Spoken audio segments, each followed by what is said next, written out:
I grew up abused, and I am still healing from it and also done healing from it. And I have been consuming interesting content by a creator here on YouTube named Kiki Chanel. And I've really been enjoying witnessing the advocacy for the lack of exploitation of children and the desired protection of children. And that's been something near and dear to my heart, because I think that because of my abuse background, protecting the innocence of children and giving them safety and giving them the ability to have the safety of wise adults and like second spaces, like community centers or free outreach programs, or like social services that are specifically designed for youth, not even at-risk youth, but just youth, you know, is something that I know that we fall short in the United States, because we don't even really have those things for adults unless you're talking about like AA. And I am disappointed in the state of things, that even though I left my abusive household almost 30 years ago now, there is still just as much neglect and abuse going on in the world as there ever was. And now people are able to publicize it and talk about it and showcase it in the way of being influencers. And I was joking with my friend at work today, and I was talking about how much my abusive stepmother would have absolutely loved to be given a platform to talk about the way in which they were abusing me, and give it presence and legs to walk on so that she could receive clout and privilege from being such a mastermind abuser. And it's like those explicit things would be taken down, but those that are skirting around the issue by saying that they're, mom run accounts, etc., or those hoarder videos that Kiki Chanel was just covering, the exploitation of children, making content with your children, saying that, whatever. That kind of shit is consumed very intensely. And I think that if she had access or something, and like, I'm thinking about the time when I was living in the tent, if she had like had the ability to get out her fucking iPhone and be like, and this is the clever punishment that I came up with for Angelina. She's living isolated out here on the tent. She's 50 feet away from the house. We give her water every day, but she has to go to the bathroom behind this tent, etc., etc. Like, she's not safe. She could be eaten by coyotes in the night.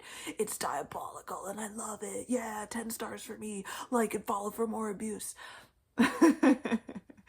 She would love it. She would like absolutely love it. Like, the narcissist in her would just be like eating it up. And I think it's really funny. I think it's really funny because like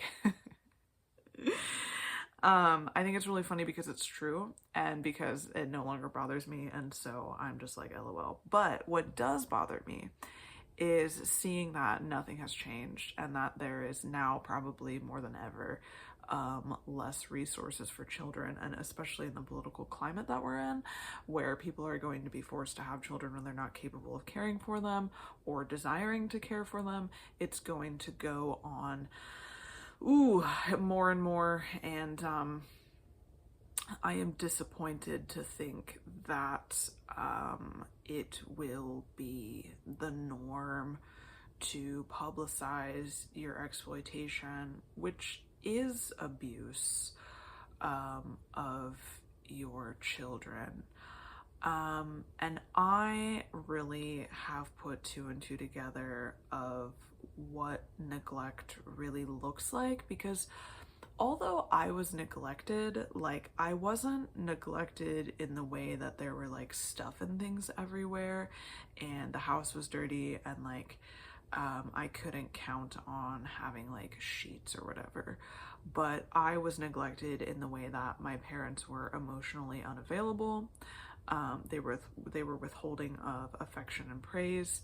They did not hug me or kiss me. They only beat me and yelled at me and shamed me.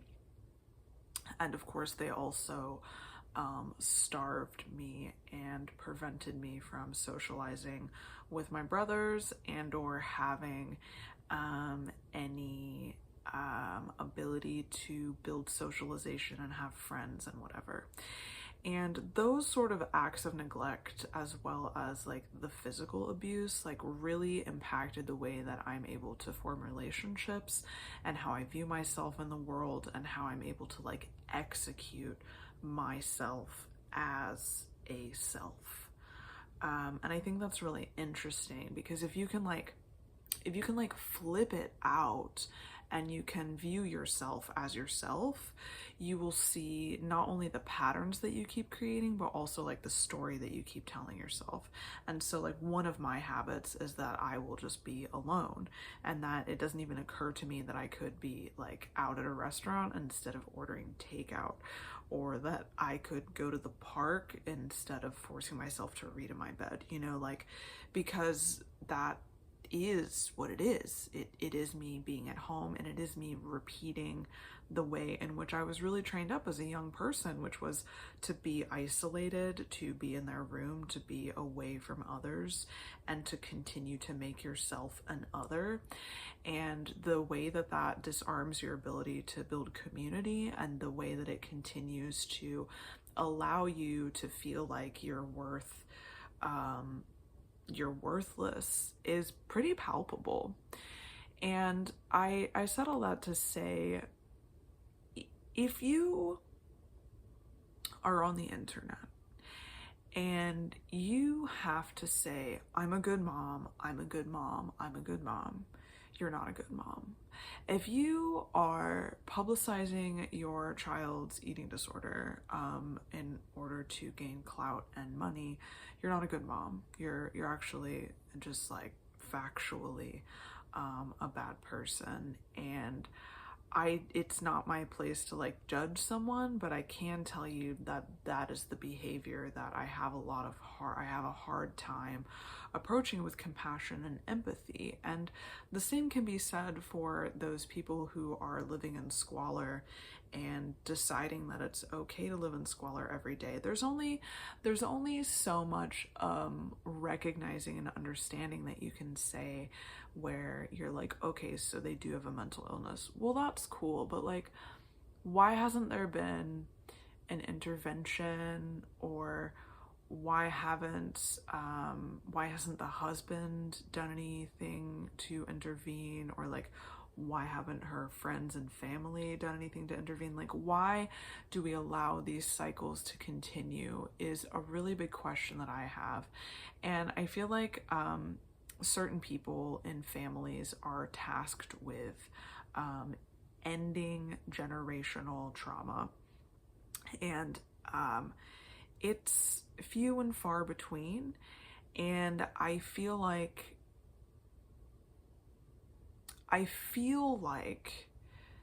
in the astrological times and the coming continuation of the destruction of society, there's going to be a lot more push for ending generational trauma, just because I think people who are awake will recognize that they cannot sustain the same patterns of neglect and abuse that they sustained in order to live a fulfilling life. And I feel like with how much our society is letting us down in regards to building human relationships, allowing us to develop empathy and compassion, allowing us to just live and breathe without being a cog in a machine, like, that ability to heal and transmute trauma into enlightenment is only going to become bigger and bigger, dude. And I'm so here for it. And I don't know how to do the work without feeling really triggered. And I guess I am feeling triggered, and that's my own problem from watching these Kiki Chanel videos. And I'm watching them because I enjoy hearing that someone else is interested in protecting children, and someone else desires to see children be loved and accepted and protected. And I guess the inner child in me is really excited that they could find safety and comfort in someone like Kiki Chanel, and I'm happy that someone like that in the world exists. You know, I don't know what to do about it. You know, I don't know what to do about it. I don't know how to help children other than by helping them when I can. It's not really my calling to work with children in the same way that I work with adults, as far as physical healing through energy healing, emotional healing through energy healing. But I do enjoy being in the position of advocacy and being like a safe harbor, and being someone that can accept children for who they are and who they want to be. And for me as an empath, hopefully I can end on this note. For me as an empath, the one thing that I can really clearly understand is, I'm gonna take it back to the Afrid mom. Is that what it is? Is it Arfid or Afrid? I think it's Arfid. She is disgusting, and she actually reminds me a lot of my stepmother. And that's why I was thinking so much about how much my stepmother would fucking love it, dude. She would love it. She'd be like, look at me, bro, I'm the champion. Anyways,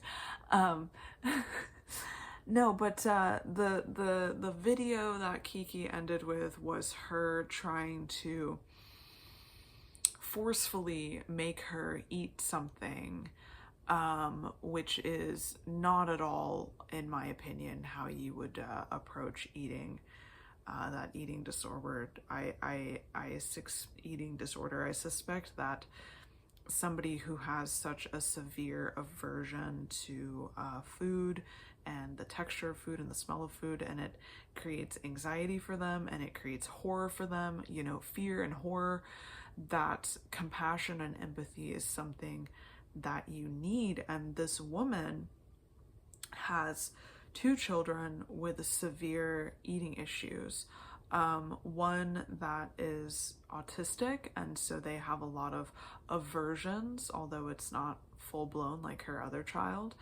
And this other child, it's interesting that she has 2 children that ended up with some sort of eating troubles. And I could tell in her tone that she meant malice and force, and that she had 100% zero patience, and that the reason why she was filming and the reason why she was egging her on was to make her feel stupid. Oh, you don't like the strawberry because it's cold and it's wet, or it's cold and it's in its big form. Okay, so what can we do to fix that? We can take the top off, we can slice it, we can put it on a plate, we can wait for it to come to room temperature, and then maybe you'll want to eat it. But instead, it was very forceful, and cruel. And I just feel like I am flabbergasted, I'm dumbfounded, I am horrified to know that people are getting praised for this exploitation and for this neglect and abuse that they are fully exhibiting online. And I ended up just bawling my eyes out because of just like a convergence of many situations that I'm witnessing in my own life. And then to have it really solidified for me, the A to B to C of what neglect looks like in many different forms. It's really disappointing. And I want to save everyone, even though I can't. And I guess I would just say, you know, if you think you want children, sit down and really think of why you want them. And if you think you don't want children, sit down and think about why you would have them and why you wouldn't have them. I know I don't want children. I've never really wanted children, but in my older age, I don't want children because I know that I would not be able to sustain the bandwidth of care and comfort that they need, because I can't really even sustain that for myself, and I just don't think it would be great to put another human being in the mix. And I don't know if like I'll ever grow out of that, so I voluntarily got sterilized. And it was the best choice I ever made. And now I don't ever have to worry about it. And luckily, I've never changed my mind about it. And as I've gotten older, I've only ever realized I can't have them. I mean, like, I can't have them in my mind, not just in my body. Like, I cannot have children for a myriad of reasons. But most of that is because I know that I cannot sustain the compassion and empathy that it takes to take care of another kid. I mean, a child. LOL, am I also a child? Yes. That it takes to take care of another human being. I don't even think that I could take care of a pet. Like, I just know it's not in me. It's just not in me. It's not that I'm not maternal, because I am. I'm very nurturing. It's just that I can't do it, man. I can't do it. Anyways, sorry, I just got off on my own little thing there. But, yeah, and I guess the other thing would be, my other advice would be, is to pay attention. If you're in a situation where there are a lot of children around, pay attention to their strife and try to be, you know, emotionally available for them, because I think kids, more than anyone else, need to be shown that they are understood and that they can show you who they are at any point in the day, and that you will accept them for who they are. And that there's no shame in who they are or what they're doing, and that they're always accepted and loved, and that they're always whole for who they are and what they're doing, and that you want them. Fuck, if they're your own children, that you fucking want them in your life. And I don't care how you do it, but definitely don't do it in the exploitative, I'm gonna make a YouTube video about my children kind of way. Anyways, that's all. That's all. Okay. Well, goodbye.